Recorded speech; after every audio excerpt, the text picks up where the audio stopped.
बिस्मिल्लाहिर्रहमानिर्रहीम। अस्सलाम वालेकुम नादरीन, इमरान खान साहब ने अडयाला जेल से बहुत ही सख्त तरीन पैगाम दिया है और इस पैगाम के बाद अब आर्मी चीफ और field marshal general Asim Munir और इमरान खान के जो दरमियान एक जंग है अब वो इंतहा तक पहुंच गई है और सूरत हाल इंतहाई ख़तरनाक हो गई है। आप देखेंगे कि अगले चंद दिनों में कुछ बड़ा भी हो सकता है।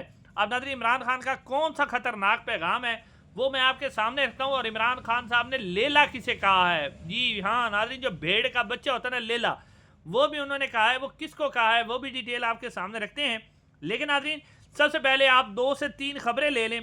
पहली खबर ये है, इस वक्त खबर ये सामने आ रही है कि हाफिजाबाद के करीब कुछ एक गैंग है 8 लोगों का, जिसने मियाँ बीवी को अगवा किया। अगवा करने के बाद उसकी बीवी के साथ जो है ज़बरदस्ती गैंग रैप किया गया और उसके बाद जो है उसके खामों को कहा गया कि तुम हमारे साथ ये हमारे सामने अब ये काम करो, और उसकी फिर वीडियो भी बनाई गई।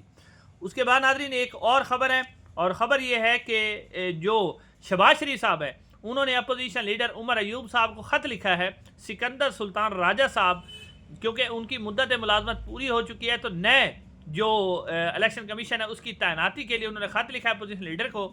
अब देखते हैं कि इसके ऊपर क्या होता है। लेकिन सिकंदर सुल्तान राजा लगता है कि उनके दिन पूरे हो गए। और आपने देखा कि जिस तरह इस्टेब्लिशमेंट ने काजी फैज़ ईसा साहब को टिश्यू पेपर की तरह इस्तेमाल करके फेंक दिया, अब उसी तरह का सलूक जो है वो सिकंदर सुल्तान राजा साहब के साथ भी होने जा रहा है। उन्हें भी टिश्यू पेपर के तरह इस्तेमाल करके अब फेंक दिया जाएगा और नया जो इलेक्शन कमीशन है वो लगाया जाएगा। अब नाज़रीन आते हैं इमरान खान का जो पैगाम है, बहुत ही सख्त पैगाम इमरान खान साहब ने दिया है और शहबाज शरीफ साहब को उन्होंने क्या कहा है वो भी आपके सामने रखते हैं। अब नाज़रीन, इमरान खान का पैगाम जो शुरू होता है वो शुरू होता है नाज़रीन कराम, इमरान खान साहब ने कहा कि पाकिस्तानी अवाम ने समड़ियाल इंतखाबात पे एक मरतबा फिर साबित किया कि जुल्म के ज़रिए इनका नज़रिया तब्दील नहीं किया जा सकता। अवाम का फैसला वही था जो 8 फरवरी को उन्होंने सुनाया।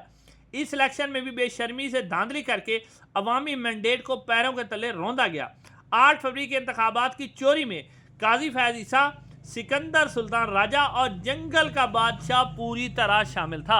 अब जंगल का बादशाह वो army chief general Asim Munir साहब को कहते हैं, उन्होंने खुल के नाम लिया है, वरना जो पाकिस्तान तहरीक इंसाफ की लीडरशिप वो कहते हैं जी शहबाज शरीफ साहब ने इलेक्शन किया, नून लीग ने इलेक्शन चोरी किया, डरते हैं उसका नाम लेने से। उन्होंने फिर इमरान खान साहब कहते हैं कि उन्होंने इस वक्त तक इंतखाबात मुलतवी करवाए रखे जब तक तहरीक इंसाफ को अपनी दानस में क्रैश नहीं कर दिया गया। लेकिन 8 फरवरी को अवाम ने खामोश इनकलाब लाया। 8 फरवरी एक बहुत बड़ा इनकलाब था। जिन्होंने 8 फरवरी का 2/3 मैंडेट चुराया वो हमें ज़िम्मती इंतखाबात कैसे जीतने देते, क्योंकि इनको यही डर है कि अगर मैं जेल से बाहर ना आ जाऊं। लेकिन हकीकत में जो यही है कि नून लीग और पीपल्स पार्टी की हैसियत अब सियासी लाशों से बढ़कर कुछ नहीं है। इनको अपने असल ठिकाने लंदन वापस चले जाना चाहिए। तहरीक इंसाफ को क्रश करना लंदन प्लान का हिस्सा था जो नवाज शरीफ ने जंगल के बादशाह और काजी फैज़ ईसा और सिकंदर सुल्तान राजा के साथ मिलकर बनाया था। लंदन प्लान के तहत 9 मई भी करवाया गया, जिसका मकसद पाकिस्तान तहरीक इंसाफ को तोड़ना था, ख़त्म करना था। इसके लिए जिन्होंने प्रेस कॉन्फ्रेंस कर दी वो आज़ाद हैं और जो नजरिए पर खड़े हैं वो आज भी नाहक कैद है। अगर 9 मई पाकिस्तान तहरीक इंसाफ की साजिश था तो CCTV फुटेज साबित हो जाता, लेकिन CCTV फुटेज चुराकर सबसे बड़ा जुर्म किया गया। फिर एकदम 10,000 वर्कर्स को गिरफ्तार करना साबित करना है कि एक फॉल फ्लैग था जिसकी आड़ में पाकिस्तान तहरीक इंसाफ को क्रश करना था। पाकिस्तान में अदलिया मुकम्मल तौर पर मफलूज है। काजी फैज़ ईसा सिकंदर सुल्तान राजा के जाने के वक्त 26वीं आईनी तरमीम करके नए काजी फैज़ ईसा और सिकंदर सुल्तान राजा पैदा कर दिए गए। मुद्दत ख़त्म होने के बावजूद आज भी धांधली की सहूलतकारी के लिए सिकंदर सुल्तान राजा बैठा हुआ है। हमारे मुल्क में इंसाफ नापीद हो चुका है। मखसूस नशिस्तें भी 26वीं तरमीम वाली अदालतों से छीनने की कोशिश है। हम इस हुकूमत से क्या बात करें जो खुद 2 दफ़ा NRO की पैदावार है और कठपुतलियों बैठी है। पहले उन्होंने मुशर्रफ से फिर बाजवा से NRO लिया, अब अपनी चोरियां माफ़ करवाई। शहबाज शरीफ लेले की तरह इस्टेब्लिशमेंट की रस्सी से लटका हुआ है। जी हाँ नाज़रीन, शहबाज शरीफ साहब को इमरान खान साहब ने लेला करा दिया है कि वो रस्सी से लटका हुआ है। जो दूर जाता है इसे ऑक्सीजन की कमी महसूस होती है। हुक्मरान 26वीं आईनी तरमीम वाले जज किसी को इंसाफ नहीं दे सकते। दुनिया में कहाँ ऐसा हो सकता है कि जो फ्रॉड करे वही अपील सुने। यानी चीफ इलेक्शन कमीशनर का इंतखाब इमरान खान साहब ने कहा कि उसी ने हमारा इलेक्शन चुराया और वही हमारी जो है इलेक्शन पटिशन की अपीलें सुन रहा है। मेरे खिलाफ 4 झूठे फैसले करवाए गए जो इस्लामाबाद हाई कोर्ट के आने पर उड़ गए। इसके बाद सरकारी जजों का इंतज़ार किया गया। मेरी अपील तब लगाई गई जब सरकारी जज आ गए। जैसे कि अब आपने देखा कि इस्लामाबाद हाई कोर्ट में डोगर साहब आ गए, तो उसके बाद इस इमरान खान साहब की जो तोशा खाना जो अलकायदा ट्रस्ट केस है उसकी अपील मुकर्रर की गई। और ये भी खबर सामने आ रही है कि इस अब यानी सज़ा मुअत्तल होने से पहले पहले इमरान खान साहब को तोशा खाना सज़ा दी जाएगी और उसके बाद 9 महीने में की जाएगी। और ख़बर ये सामने आ गई 2027 तक जो है, क्योंकि फील्ड मार्शल आसिम मुनीर साहब की एक्सटेंशन होनी है, तो उस वक्त तक वो इमरान खान को किसी सूरत भी बाहर आने नहीं देंगे। अब मजीद इमरान खान साहब कहते हैं कि मेरे तमाम इंसानी हकूक़ मुअत्तल हैं, 2 साल से कैद हूँ, मेरी अहलिया को 14 माह से कैद रखा गया, अदलिया इंसानी हकूक़ का तहफ़्फ़ुज़ नहीं कर सकती क्योंकि वो सब एक कर्नल से डरते हैं। मैं ये सब जुल्म बर्दाश्त अपनी कौम की खातिर कर रहा हूँ, किसी सूरत डील नहीं करूँगा। ये कोई बात जो डॉक्टर अमेरिका से आए हैं सब अफवाह है, इन पर जब दबाव आता है तो मुझसे बातचीत का आगाज़ कर देते। अब ये डॉक्टर वाली बात भी इमरान खान साहब ने मुस्तरद कर दी कि कोई ऐसी बात नहीं है। जब दबाव ख़त्म होता है तो सख्ती बढ़ा देते हैं। एक छोटे से सेल में रहते हुए इंसान क्या कर सकता है सिवाय किताबें पढ़ने के, मगर अडियाला जेल में तैनात कर्नल को मेरी किताबों से भी मसला है।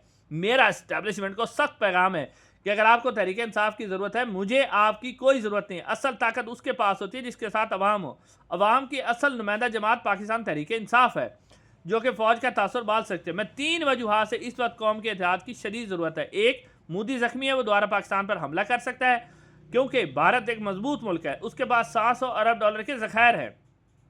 खैबर पख्तूनख्वा और बलूचिस्तान में आए रोज़ दहशतगर्दी के वाक़यात बढ़ रहे हैं जिसमें मासूम लोग शहीद हो रहे हैं। मुसलसल मईशत तबाह हाल है, सरमायादार और नौजवान मुसलसल बाहर इंसाफ से पाकिस्तान से बाहर मुंतकिल हो रहे हैं, जिसमें मुल्क में इंसाफ ना हो, ना हो कोई सरमायाकारी आ सकती है और ना ही कोई कुलिया आजमा कर देख लें। अवाम की मंशा के बगैर कोई भी जो हुकूमत है वो कायम नहीं रह सकती। फिर इमरान खान साहब कहते हैं कि हम एक बहुत बड़ी तहरीक का आगाज़ करने वाले हैं, अब हमारे पास तहरीक के सिवा कोई चारा नहीं है। इसमें उन्होंने कहा कि मैं जो है इस तहरीक के अंदर GDA को भी दावत देता हूँ, GDA भी शामिल हो, उसके बाद महमूद खान अचकजई को भी मैं दावत देता हूँ, वो भी इसके अंदर शामिल हो। और साथ साथ इमरान खान साहब ने कहा कि मैं इस तहरीक के अंदर जो है वो दावत देता हूँ मारंग बलोच साहबा को कि वो भी इस तहरीक के अंदर शामिल हो। नाज़रीन, इससे पहले भी इमरान खान साहब मारंग बलोच साहब के हवाले से दावत दे चुके हैं, लेकिन उनकी तरफ से कोई रिस्पॉन्स नहीं आया। मारंग बलोच साहबा क्योंकि अभी जेल के अंदर है और वो जब जेल से बाहर भी थी तो सलमान अकरम साहब ने भी उनके 2 या 3 दफ़ा उनसे ये बात की थी, लेकिन उनकी तरफ से कोई जवाब नहीं आया था। अब देखते हैं कि इसके ऊपर क्या जवाब आएगा।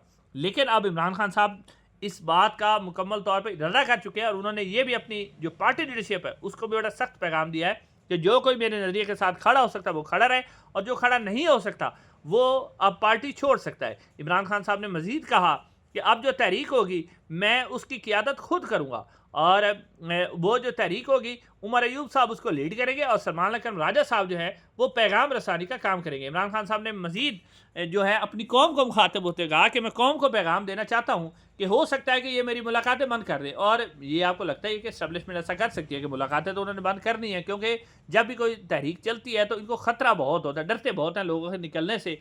तो अब इनकी कोशिश होगी कि इमरान खान का पैगाम बाहर ना आए। पैगाम बाहर नहीं आएगा तो तहरीक उतनी मजबूत नहीं होगी। लेकिन इमरान खान साहब ने वाज़ेह तौर पर पैगाम दिया है कि हो सकता है कि ये मेरी मुलाकातें बंद कर दे, लेकिन मैं आप लोगों को पैगाम दे रहा हूँ कि आप लोगों ने बाहर निकलना है क्योंकि वोट आप लोगों का चोरी हुआ है। ये है इमरान खान साहब का नाज़रीन पैगाम।